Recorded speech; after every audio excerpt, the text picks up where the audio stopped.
Welcome to the podcast. If you'd like to listen to an ad-free version of this episode and all of our episodes, then search True Crime Today Premium Plus on Apple Podcasts and press subscribe. That's our premium channel where all of our ad-free and advanced episodes live, all in one place. True Crime Today Premium Plus. Search it on Apple Podcasts and press subscribe. Even try it for 3 days free. Not all monsters are under the bed. Some are sleeping next to you. Welcome to Hidden Killers with Tony Bruschi, featuring retired FBI Special Agent and Chief of the Counterintelligence Behavioral Analysis Program, Robin Dreeke.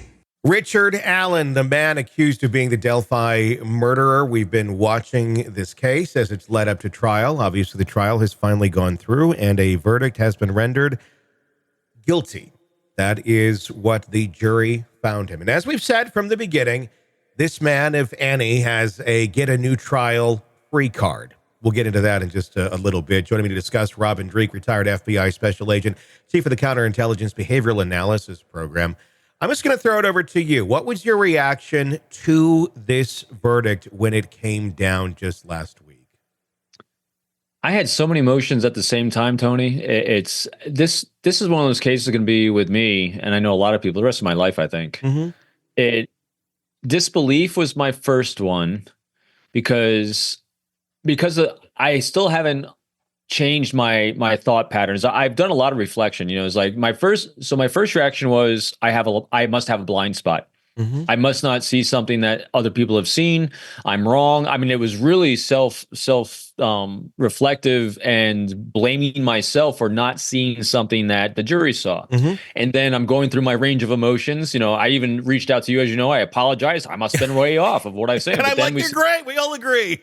I know. And then I look at what Jennifer Hoffendeffer posted, and she does the same thing. She does a beautiful job of outlining the behavior arc, and I just keep going to data. I just don't see the pattern of his life that fits what he's accused of. And then I'm in my right after it's my fault, I go immediately to the families. I'm like, gosh dang, I really hope they feel satisfied with the verdict, because I still am just always about the victims in this thing. And the only victims left now are Richard Allen's family and the girls' parents and families. And I hope that they have satisfaction with this, but it's hard to, it's just hard. It's just, there's so many emotions in there. And then I'm like, well, you know, then I start looking at the defense attorneys, you know, what could they have done differently? What could they have done better? They were hamstrung with so many things, as I know we're going to go through. It's just, unfortunately, from beginning to end, from everything you and I have looked at, analyzed, commented on, and all your other contributors, nothing has changed. No. And that's what's just disappointing. I still have not changed my mind on what I'm seeing and what I'm assessing, and yet he's guilty. Yeah. I don't get it. You had a lot more self-reflection on this case than I did. When I heard the verdict, I'm like, they're wrong. I'm like, they're just wrong. They are just wrong. I was like, what did I get wrong here? I didn't get anything wrong. You didn't get anything wrong here. I mean, facts are facts. And it's not like you or me had some sort of inflated, maybe this could be possible story here. It's just based on facts and based on the data that is there. These are non-refutable things. The jury did not hear so many pieces of this case. Just as you said, is there something I didn't see? It's the other way, I think, Robin. It's what the jury didn't see. We saw everything. You know, in the mind of the jury, we saw too much. In the minds of the prosecution, we saw too much. They tried to tamper down anything they possibly can, and they played whack-a-mole to such an extreme on this case that it was spooky. It almost really makes you question, how is this part of our American justice system? How is one person or very few people allowed to have so much power over a case like this? You know, you really hit it right there, too. That's the most disturbing thing about this case to me is, how can this happen? That there's still so many. I mean, I get that, you know, even with the Koberger case or any of these other cases, you know, there's a lot of gaps in data. But in every other case you and I have talked about, and in all these cases, I generally see there's always going to be gaps. There's always going to be data that you wish you had, a weapon, a witness, or something like this. But there's always that lifestyle behavior arc that says it makes sense. Mm-hmm. And I'm not saying he didn't do it. I'm just saying there's nothing that makes sense that he did it. Yeah. That's what's missing for me. And they didn't allow that to come to light for the jury or during this prosecution. So after all my emotions are going around in self-flagellation and blaming, I'm back with you. I don't think we're wrong. No. It's not that I think he's innocent or guilty, because I want more data, and I'm not seeing it. And until I do, I don't think he's guilty. I don't think that anyone could render a verdict in a fair manner based on what was presented to the jury. And again, I agree. I can't say he's guilty or innocent, but I certainly can't say he's guilty based on an unspent bullet that was in an area where people are hiking all the time. It is a hunting area. So you do have people that are going to have those in their pocket. You had how many officers wandering around the area as well at the crime scene? It's a very likely possibility a bullet fell from someone other than Richard Allen. And the signs of, it went through his gun. That's so bunk. I mean, run it through any gun, you're going to get some sort of a marking on it. And then to say it specifically his without any evidence, mind you, there was no scientific proof that went into this that said, oh, yes, this is why, look, we even have this. Or there was nothing. It was just, this is what we think. Same with the guy, the officer that testified going, that's his voice. Okay, like, what did you run it through? What's your testing method? Like, what program did you do to identify and get a signature that it is his voice? Nothing. It was just his opinion. It was truly shocking that you can have a judge just say, no, we're not going to let you plead all of these different, very possible, likely theories that even the investigators investigated or stopped investigating for no real great reasons. And not allow that in for your own defense. It's one of those things that's shocking. If you don't know how the court system works in this country, you don't understand that a judge can do this. I didn't understand that until I started diving into true crime. I'm like, really? A judge can just say you can't defend yourself using these theories or these arguments? Yeah, it can be done. That's how this case was done. That's how we got to this.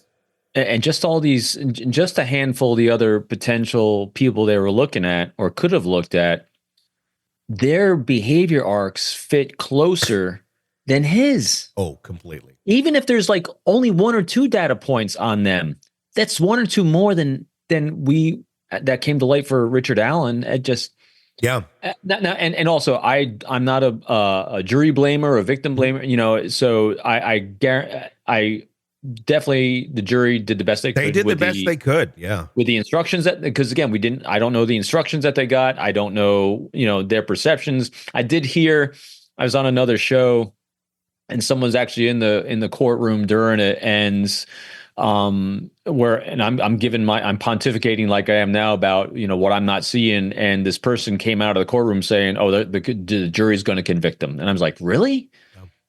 So I guess that the tenor in the courtroom was very different than, again, because we're not there, we're not experiencing it as they are. And also, I really thought hard about this one too. I think they really wanted, and everyone wanted someone to be guilty. They want to find, so there can be closure. And I get that. I just wish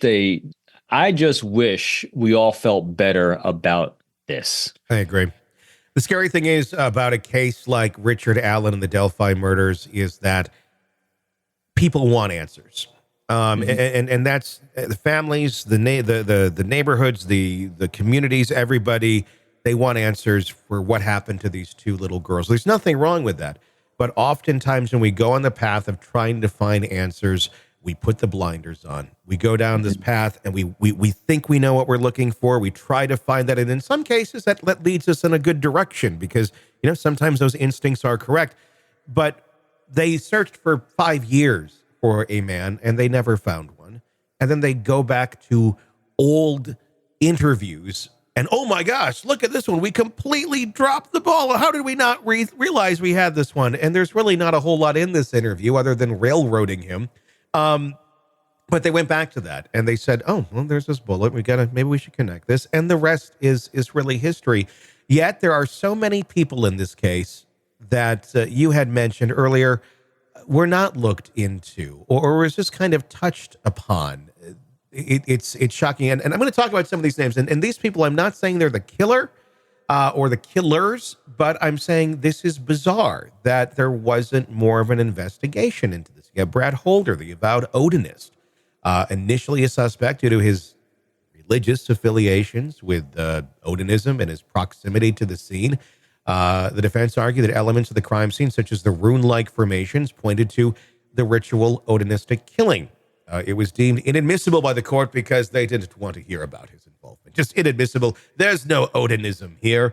You have Elvis Fields, identified by the defense as a person of interest very early on, alleged connections to Odinism, weird statements he gave about the crime scene, and knowledge of specific details that were not publicly available.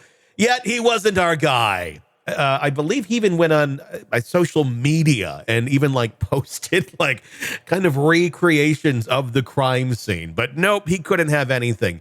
You got Keegan Klein, a convicted child predator who at the time was not a convicted child predator, literally communicating with Liberty German under the username Anthony Schatz, talking about meeting up, talking about getting together the day of the murder. Later, he's arrested on child pornography charges, and he's serving 40-some years in prison. And then, of course, you also have Ron Logan, the owner of the property, who is now deceased, has a criminal history to him, never charged, and the involvement was also not presented. None of these options were presented to the jury. If you don't have any of that, how are you going to make an educated decision? Each one of these people, especially I'm going, was it Patrick Westfall?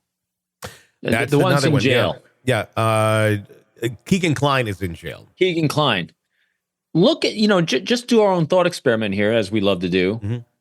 Each one of them, especially that one who's in jail right now for being in communication, for child pornography, how much easier would it have been to prosecute him? Yeah. Even if he has an alibi, who else does he talk to? Who else did he say, hey, these girls are going down there today? I know about it. When you want to go? Because, if they're communicating to their predator buddies, however that works, that could be if it's not him, it seems like he's a pretty solid lead. So in my mind, again, I'm not a lawyer. I'm not an expert on that aspect of all these things. But if you have all these potential people that you can reasonably say to yourself, especially this one right here or the other one, that says, I could equally prosecute one of these people and have maybe an easier time showing this arc of behavior. And also, if you look at the stats, most of the time, unless they're a vagrant going through the area like we had in the Rachel Morin case, there is some knowledge and connection between the victim and the murderer. Mm-hmm. And we have that in at least in that one instance. And so what that does, and like you said, what the judge ruled out is reasonable doubt. Mm-hmm. If it could have been any of these other people, and I'm sitting here saying, well, that fits, it fits more than this and this, or at least equally fits, that's reasonable doubt to me. It seems that what was pushed out of the case were all of the reasonable doubt options. It wasn't like, here's a fact, this is our killer. Because I don't know if any of these people are, but they all play roles in this universe of what is going on.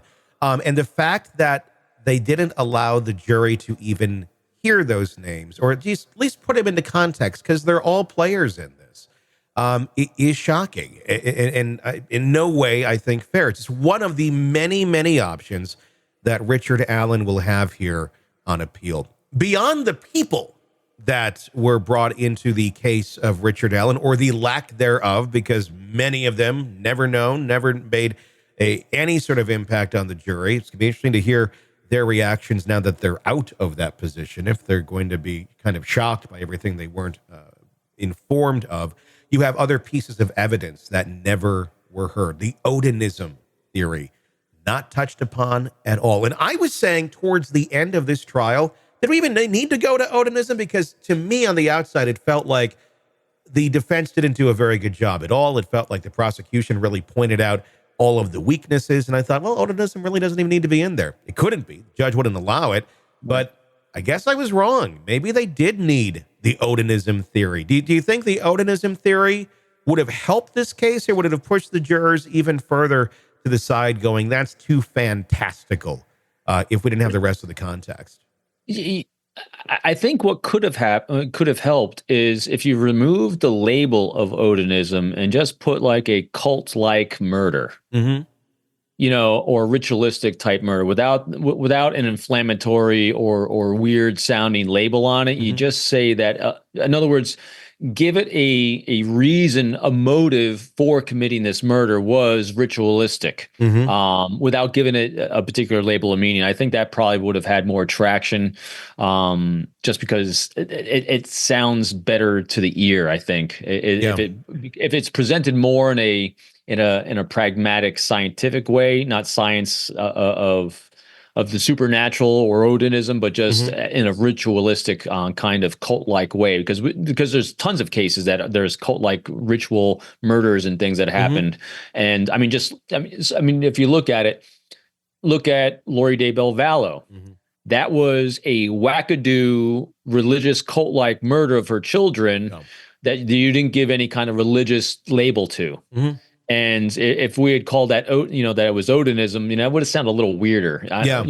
See what I mean? Yeah. And also, with these other people that had threads, I'll call them little red threads. Richard Allen had one and they pulled on it.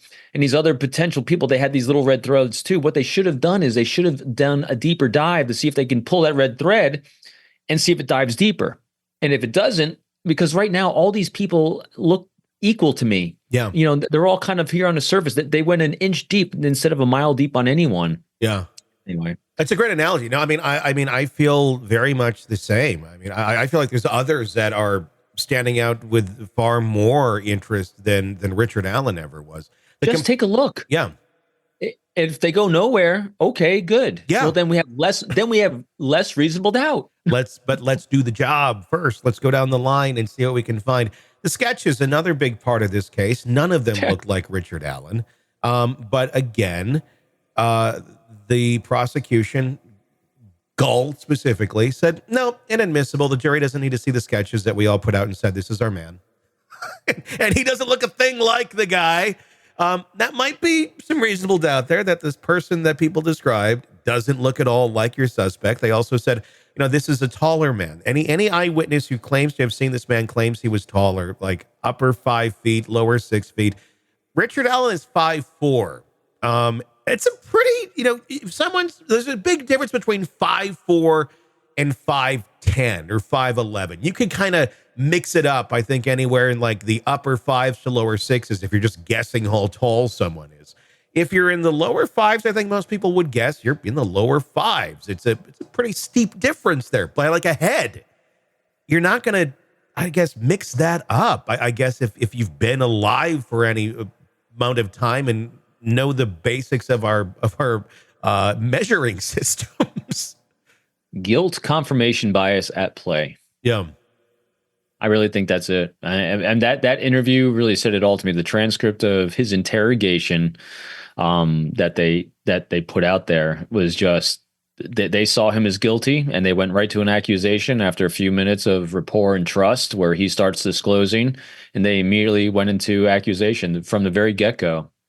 What's interesting about all the video that they showed him, though, or that they showed the jury, there was ones of Richard not in that delusional state where he's just mumbling and going, I killed them, and then goes and eats, Leviticus.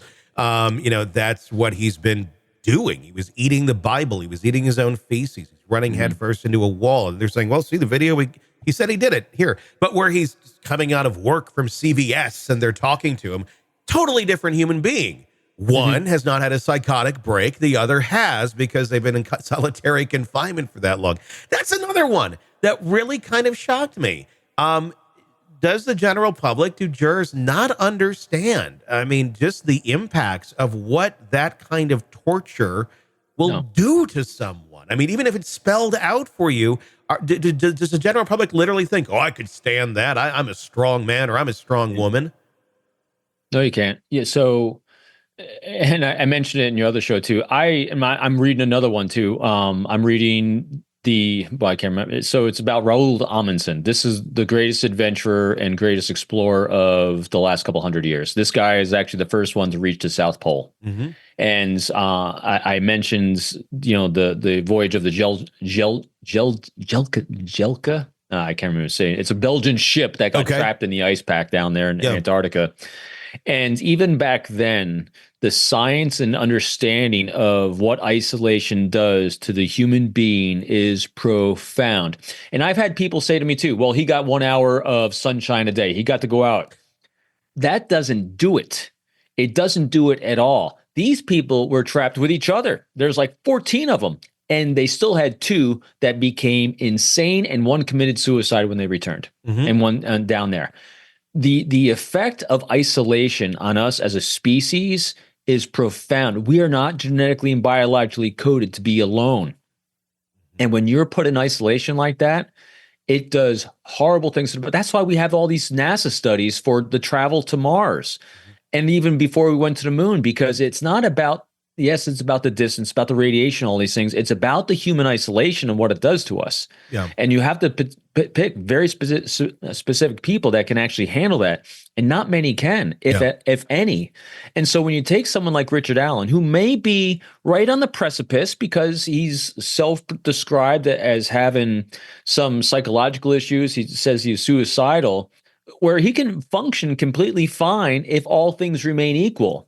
But then when you just teeter him over that edge, like you would anyone in that isolation, all the behaviors, and the psychiatrist or psychologist, I can't remember which was, that the defense brought on that talks about the effects of isolation on the brain. They did a great job there.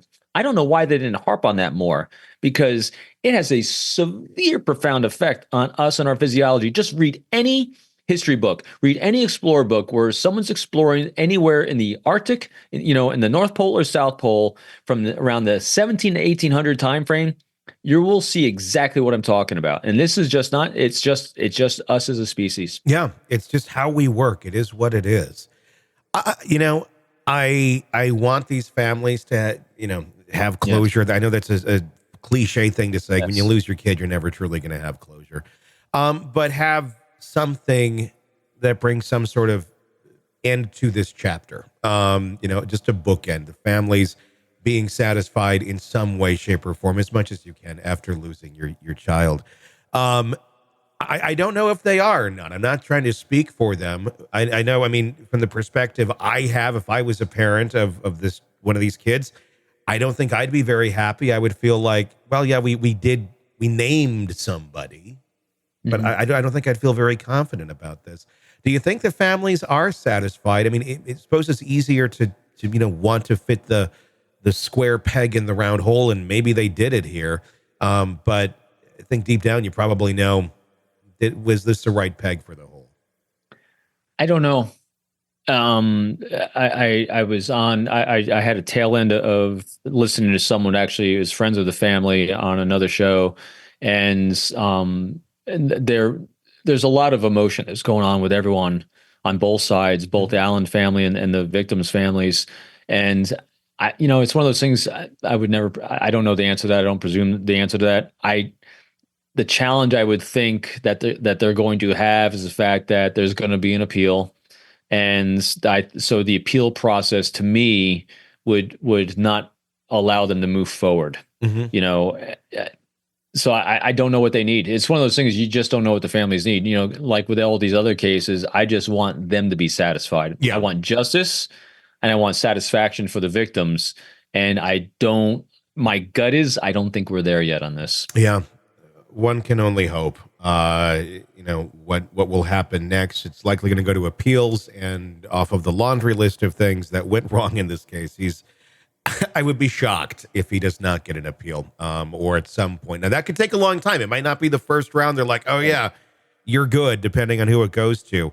But, if Scott Peterson, if the Menendez brothers can get a second look at their case, this thing is screaming with inconsistencies. that need a second look.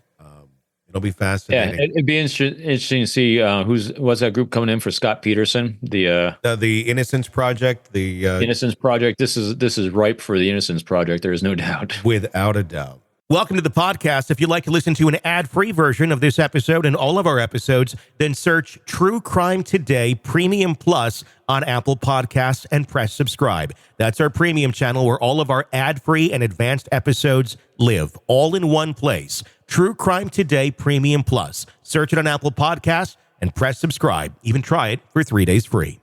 All right, true crime addicts, let's cut the crap. You're knee-deep in the gory details of your favorite podcast when suddenly a commercial hits like a bad meal. Seriously? You deserve better. Upgrade to True Crime Today Premium Plus on Apple Podcasts, where you can binge without those annoying ads. Plus, get extended interviews that go deeper into the darkness and early access to episodes so you can be the first to know. It's like trading up from fast food to fine dining, but with more blood. So, go ahead. Search for True Crime Today Premium Plus on Apple Podcasts. Subscribe and feast on the good stuff.